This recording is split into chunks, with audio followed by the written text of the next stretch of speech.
What's up, guys, and welcome back to yet another edition of Truax MTG.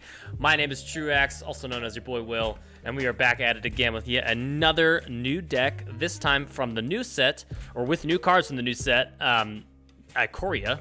Forgot the name for a second. Ikoria, Lair of Behemoths. Now, first of all, I just want to address the fact that it has been quite a while since my last video. I think I said that in the last video too, but life has just been super busy for me. I've been focusing a lot more content-wise on the Twitch channel, so kind of just trying to find the right balance. We're also getting ready to move here soon, so it's been a crazy in the Truax camp, but you guys don't really care about all that. At the end of the day, you're just here to see what this deck is all about. And this one's a sweet one. This is what I like to call Keruga Fires, and it is a Fires of Invention deck, which you guys have probably seen before, but just in case for anyone who's new around here.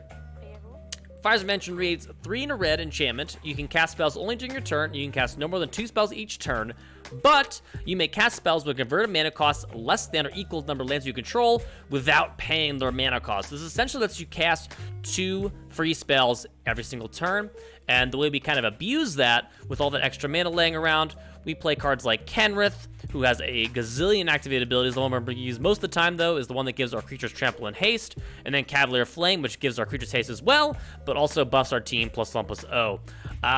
And these guys, this is a deck that's been around for quite some time. Fires of Invention pretty much being a staple of Standard since Fires of Invention was printed in the last set, Thrones, or not the last set, the set before last. Magic moves so fast these days, in Thrones of Eldraine.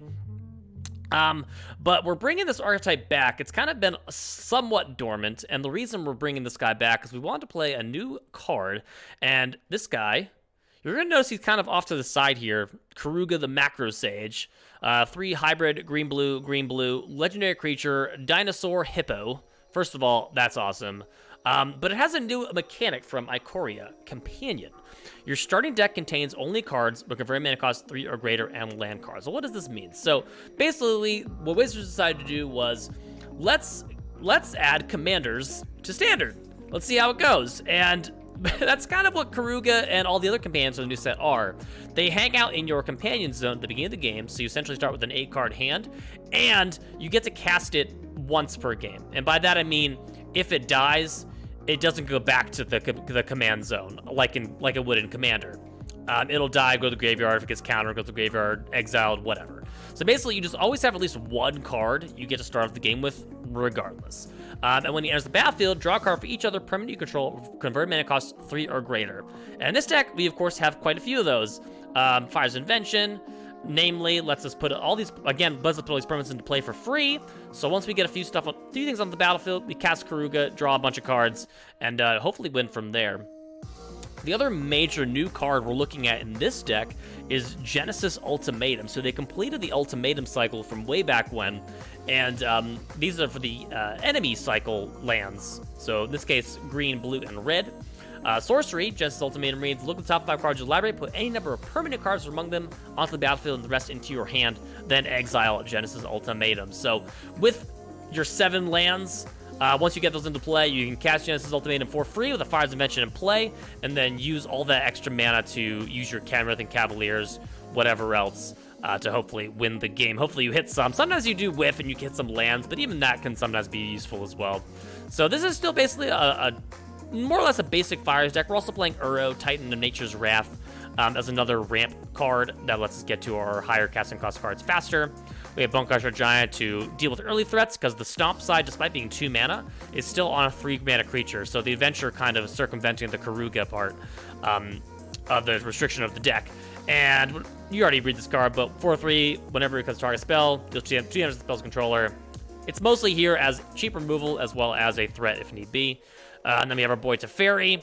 Make sure your opponent's unable to cast instants. You can bounce their stuff, draw extra cards.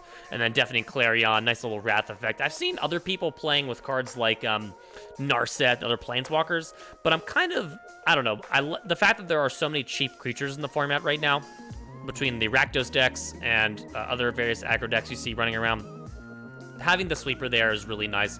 Plus, your deck is super slow, given the fact that you don't do anything until turn 3 regardless. And you kind of need to have that ability to clear the board every so often. Lands are more or less all kind of things you would expect.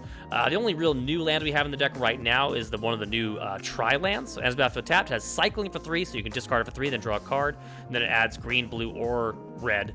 And it's a Forest Island Mountain, so if we had fetch lands, we could go fetch it out, but that's not the case in Standard, of course. So yeah, that's kind of basically the deck. Sideboard-wise, we have some things you might expect. Mystical Disputes for control decks. Legion Warboss, again, for control decks. Mystical Dispute also coming against the Flash decks. Dimir Flash and Simic Flash, still a major player in the format. We also have Shadow of the Skies, another Wrath effect if we need it, in case Deafening Clarion doesn't do the trick. Elspeth Conqueror's Death deals with large threats as well as planeswalkers. And then you might be curious about this one. So Grafdigger's Cage, it's 1 mana, you say. Well, in this instance, you can actually side out your Keruga, since it's a part of your sideboard, technically.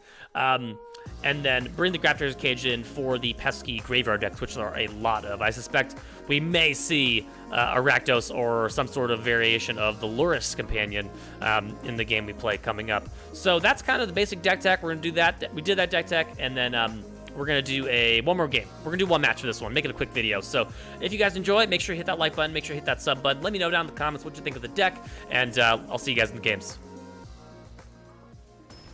All right, here we are for our match. Let's see how we do. Arena being nice and laggy. Just Arena doing Arena things. Might also be my computer. All right. Oop, there we go. All right, let's do it. Play first. And this hand seems okay. We don't have a white source, which kind of stinks, but we have a scry land and triple scry off the Sphinx's Foresight. We're going first two, so I think I'm going to keep this, but I'm not super confident. It looks like we are up against Lurrus of the Dream Den, so we'll show you guys this card in just a sec. Basically, what this guy does, their whole deck is going to cost 2 or less, and they're going to be able to recur any creature 2 or less at least once per turn with Lurrus in play. So this deck's really, really difficult to beat, but we're going to do our best here. I think we'll keep the Deafening Clarion on top. It's a good way to deal with their board once it gets too large for us to handle. But we need to find white mana pretty soon, so hopefully we find some. Cauldron Familiar coming down turn 1. All right, that's fine. Temple Epiphany, find a white source. That's a green source. Don't want that. We're gonna send that to the bottom. Of course, the green sources are great for Genesis Ultimatum, but most of the time we're more casting that because we have fires in play anyway. All right, Serrated Scorpion. This is another new one from the new set. When it dies, deals 2 damage to your opponent. You gain 2 life. The Oven as well. So they've got a really nice start here. That's okay, though. I think we're just going to wipe here. It's not great because we really only get one thing, and we still lose. We're going to lose at least 3 life this turn. But that's okay. It at least lowers the chances of us, I don't know, getting hit with like a priest next turn. Although if they did have a priest next turn, that would be even better. Deafening Clarion target. But then again, Lurrus gets it back anyway. You see kind of the problem we're dealing with when we're facing off against these Lurrus decks. And Whisper Squad, another new one from Ikoria. This guy's kind of like a Squadron Hawk. So 1 mana, 1/1. For 2, you can search a library for a card named Whisper Squad, put it in the battlefield tap, then shuffle. So pretty strong one. I'm going to pay 2 here. Puts us down at 10, which is definitely precarious, but I'm going to get Sphinx's Foresight down now. And then what I'm hoping to do is see if we can scry into a Fires, because if we get Kenrith down, the gain 5 ability, 2 and a white, target player gains 5 life, we can kind of outrace them. Looks like they're missing land drops as well, which isn't really that big of a deal for them, considering the whole deck just costs 2 mana anyway. But the less time they have Lurrus in play, the better, I imagine. So let's see how we do here. Next turn, if we don't draw an untapped land source, we're just going to be probably casting Teferi, bouncing something, which isn't the best for sure, but... All right, we're already down to 9. Their clock is very quick just because how much chip damage they can do, really. Plus all of our lands were shock lands, so... It looks like they found land number 3. I guess maybe they already had that in play, I'm not sure. Brain doesn't work sometimes. All right, Kroxa, yeah, we're going to discard this Genesis Ultimatum. We're not casting it anytime soon. And they didn't do hard control to, or full control to Witch's Oven, the Kroxa there. So that makes them have less food in play, which is good for us. But the other cool thing about Keruga, since it costs 2 mana normally, Lurrus can just recur it every turn, which is pretty strong as interaction. See what they do, though. I will block one of them. It doesn't really matter that much. They'll have to use their mana this way, at the very least. We're effectively taking 2 here because we take 1 from Call of Familiar and then 1 off the ping. So Scry, let's find an untapped land source. That'll work. Let's see. Do we want to take 2 again here, though? Maybe not. In fact, yeah, I'm actually going to... I know I said I wanted that, but since it's a shock land, I don't want it as badly. I'm just going to play our Ikeria Triome. And then... Let's see. I guess we could either go for another Sphinx, or we go for Teferi Bounce Whisper Squad. Which I don't hate, but I also don't love it either. Whatever, we'll do it. We'll draw a card. I am not going to sit this one out. And I think we're just going to pass. I'm not going to bother attacking. They're at 25. It's a pretty high life total. Generally speaking, I don't think we're going to win until we get, like, a Fires in play, or if we get Kenrith in play. Oh, I've done the hero thing Okay. before. So no attacks. We're down to 7. Not a great life total. We need a Fires, like, ASAP. Was really hoping to draw one there. Argument could have been made there, I guess, to play Sphinx, but, I don't know. I want to draw a card that turn if I could.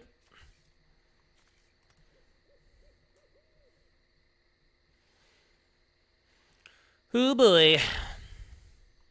Plus, I think getting the Whisper Squad means, well, it's not less likely that they'll get to put another one to play, because they could just go play it, put another one to play, because they have enough mana for that, but they might want to use their mana differently this turn, so we'll see what they do.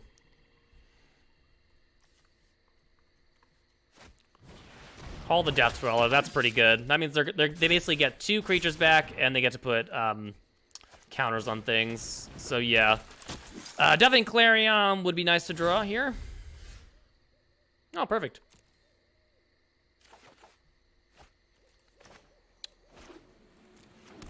So let's do this. Here we go. We're gonna do both, of course. Because now we're gonna give our creature lifelink and we'll gain 4. We're still going down to 4 this turn, regardless of what we do. But, well, we're getting down to 4 right now, basically, effectively, and then gaining 4, which is nice. So we can live with that. They have enough cards to get Kroxa down, which does suck. Kroxa is going to be a really tough one to beat if they want to go for that.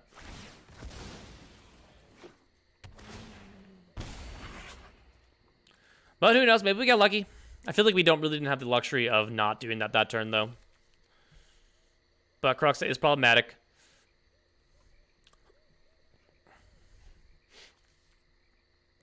So let's see if they go for that. Looks like that's what they're going to be doing. Yep.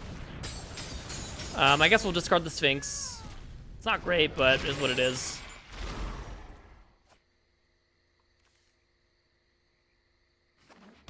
Play land. So they are somewhat flooded. 6 lands in your deck is not great for them. Don't think we want Sphinx. Again, just want Fires, I think. Okay. Not quite. Let's see. I have a plan. Could get Keruga, play draw 2. Or we want to actually get Kenrith down now, because if we don't play it, we will discard a card off Kroxa. We're gonna take a bunch here anyway, but could be worse. Going no attacks here, of course. What I'm hoping to do now is A, survive through our turn next turn and then start getting life. If we just have the ability to gain 5 life this turn, we'd be in much better shape, but alas, here we are. Alright, down to 6.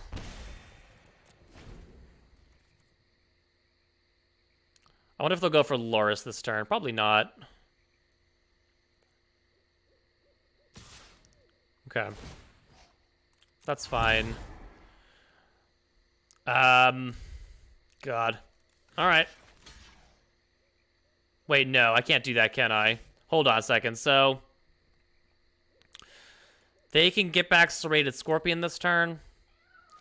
Serrated Scorpion. I'm at 3 life anyway. I think I'm just dead, but I'm going to block the Sphinx and try to gain life on my turn.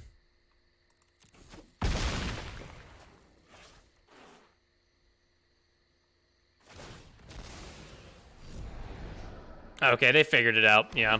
So basically now what they get to do, they sack Kroxa, play Loris. Although no, that doesn't quite, I'm not quite dead. I'm not quite, no, yes I am, of course I am. Kroxa gets the recast, so yeah, never mind. I am super dead. GG. I forgot that they had, for some reason I was like, oh, Kroxa's gone now, but then again, it's in their graveyard so they can recast it. Yeah, the power of Loris just being there, really, really rough. Okay, so how do we beat this deck? Well, we want to bring in, obviously, our Grafdigger's cages. So Keruga comes out for now. We bring in the Grafdiggers. We cut generally Uro, because with Grafdiggers in cage we can't play Uro. Genesis Ultimatum is also not great in this scenario, because of the fact that they just have well, for one, it's really expensive, and two, with Grafdigger's cage I'm pretty sure creature cards can't come from my library when I cast it. So just gonna hold off there for now. I'd bring in Elspeth Carcass if they had anything with CMC 3 or greater other than the Loris, so that's not going to work out. The Exile there would have been nice, but that's okay. We'll bring in Legion Warboss. We could also just have Keruga in our main deck. I hadn't really considered that. It's a little expensive, though. I'm just going to bring in a couple Warbosses. The extra fodder might be kind of nice there, so we'll see what happens.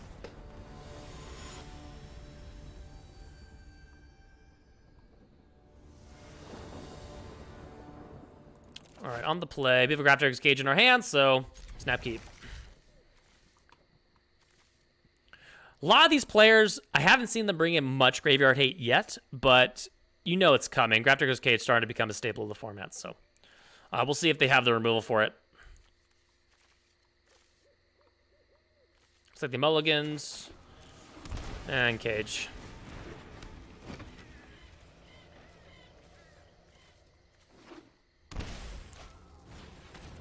And Serrated Scorpion, you got it.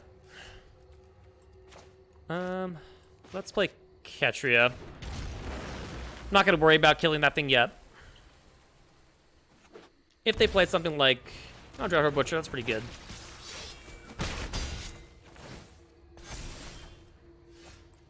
I think I will stomp that for now. We will take some extra points of damage, but I don't want to pay 2 just to play Teferi, bounce something, and just get hit again. Oh, geez, another one. Okay. Well, they're just aggroing me out this game. Might be tough to win from here. Take another 2 points. I could go for Bone Crusher Giant, but my fear is that they're just going to claim, steal your creature for a turn, and then attack me with it. Doesn't feel great. I guess we'll go for Teferi, bounce the Dreadhorde. It's less damage. They might attack Teferi in the process. We'll draw a card. Shatter was a pretty solid draw, so pass the turn.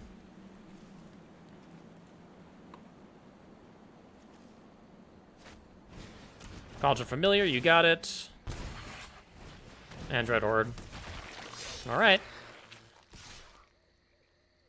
So send in the squad. One of Teferi, one of me, looks like. Yep. All right. This is hardly my worst. Let's shatter. We'll take another 2 points. So our life total is still kind of dwindling here, but, well, actually 6 points. Sorry, we're at 6. Jeez. Pretty rough. But fortunately, none of those things can come back with Loris in play. So, wow, is that Dreadhorde number 4? Dreadhorde number 3, pretty rough. Double oven, that doesn't really do anything. But yeah, that's a lot.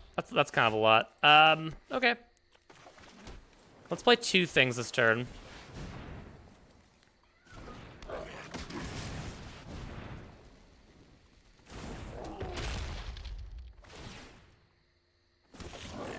Have to attack with the token.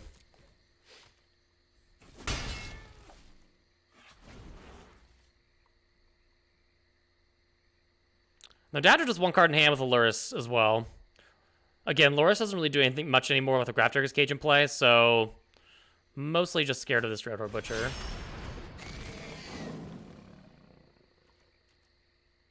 And they're not going to attack either, which is awesome. Unfortunately, though, the token is going to have to attack, so here's what we're going to do. Instead of allowing them to just eat the token, I'm going to attack with the War Boss here.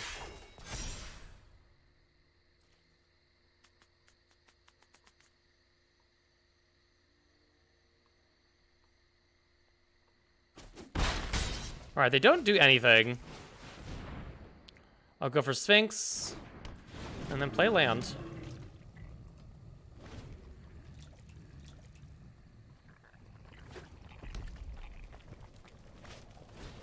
Robber. That's fine.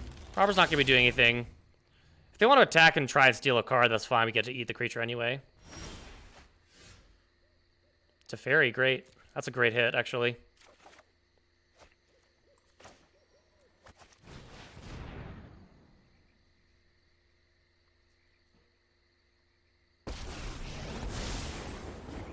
Doesn't matter what. If they want to sack something, that's fine. I'm gonna bounce the Butcher. They might sack it just to put me to 3, or they'll kill the War Boss. Yep. It's a lot of damage for sure.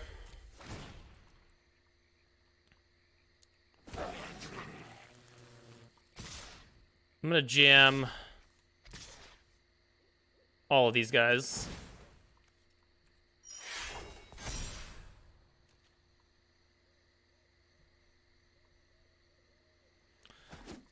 Oh shit. They're at 4, and we'll play Sphinx. This gets around the Rob of the Rich now as well, so I don't think there's any set of draws that they can win from here at this point. Yeah, all right, sweet. Grafdigger's Cage putting in obviously a ton of work there. Alrighty, cool. Well, we're just gonna have to hope for that to happen again, I suppose. Yeah. Let's run it back. We could maybe, well, I don't know how good War Boss is on the draw, rather. So let's just hope we get another Grafdigger's Cage. We might aggressively mulligan into and try to find it at the very least, because it's just such a potent card against them. So show me a cage, baby.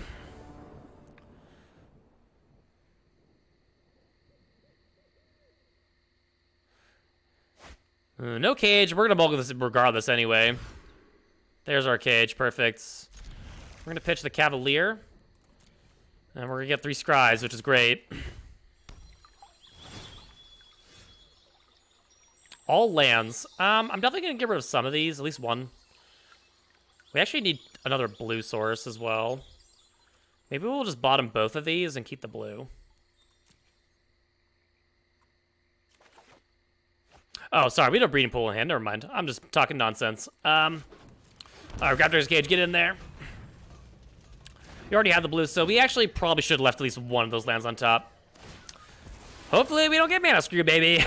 Rolling the dice. Alright, here we go. At least they don't have any turbo on plays, which is awesome for us. Of course, our mana base is a huge issue against such an aggressive deck, but let's see if this is Dreadhorde. Sure is. Man, Dreadhorde is so good in their deck. Yep. All right, we're just gonna do this now. I don't want to mess around. Down to 13.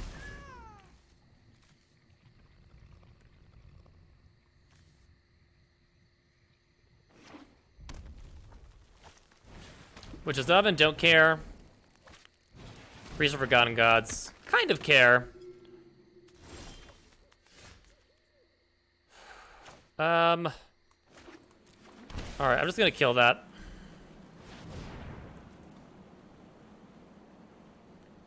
Don't want to deal with that card at all. If they're able to get multiple things in play, they can start sacking them and get a lot of value that way.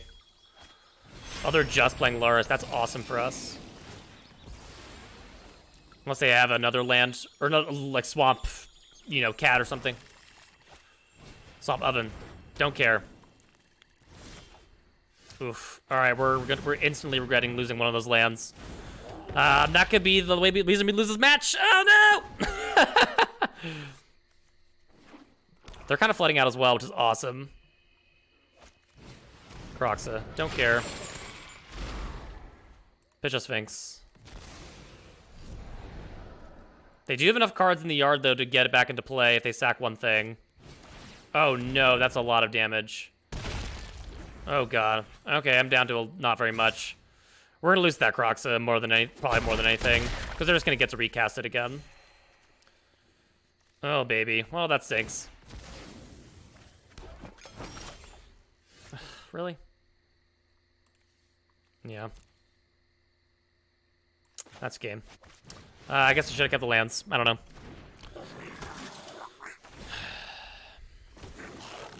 Oh, wait, no, they can't. Well, they... Never mind. I'm... Oh, God. I forgot what my own deck does. So they can't play... They can't get Kroxa back, because I have Grafdigger's Cage in play. Duh. Duh, duh, duh.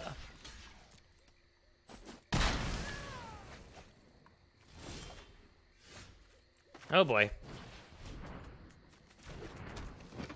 I'm just going to hang tight, I think. If they have Dreadhorde Butcher, I do want to block it.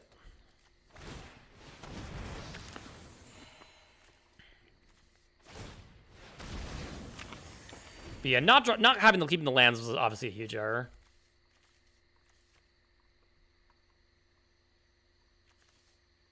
Need nothing. Okay, I'm not going to go down to 2. We're just going to chill. They draw a land. Nothing else. Oh my goodness.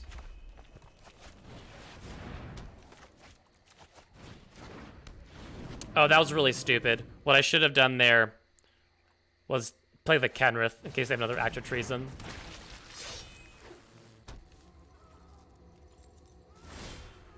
Oh my goodness.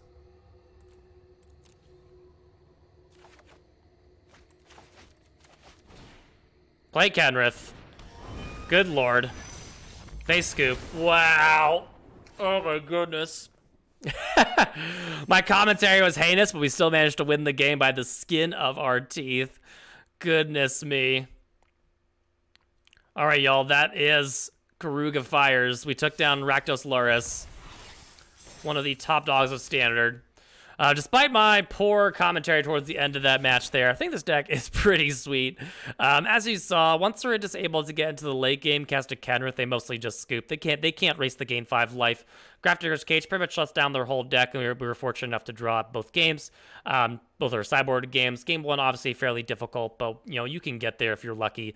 Keruga, we didn't really get to have an awesome game where Keruga was relevant, but the regular Fires game plan worked out pretty nice. Never got to cast Genesis Ultimatum either, so that was not the most fun game to showcase. But if you guys want to try this deck out, let me know how it goes for you.